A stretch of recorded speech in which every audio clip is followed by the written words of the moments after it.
অনেকেই জানতে চান, মেয়েরা কত বছর বয়সে সাবালিকা হয়? আসুন জেনে নিই। সাধারণভাবে একজন মেয়ে সাবালিকা বা প্রাপ্তবয়স্ক ধরা হয় যখন তার বয়স 12 থেকে 16 বছরের মধ্যে পৌঁছে যায়। তবে এটি নির্ভর করে শরীরের ও হরমোনের বিকাশের ওপর। সাবালিকা হওয়ার প্রথম বড় লক্ষণ হল মাসিক বা ঋতুস্রাব শুরু হওয়া।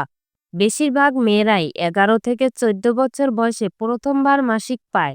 শুধু শারীরিক পরিবর্তনই নয়, এই সময়ে মানসিক এবং আবেগগত দিক থেকেও তার পরিপক্ক হতে শুরু করে। কিভাবে বুঝবেন মেয়ে সাবালিকা হয়েছে?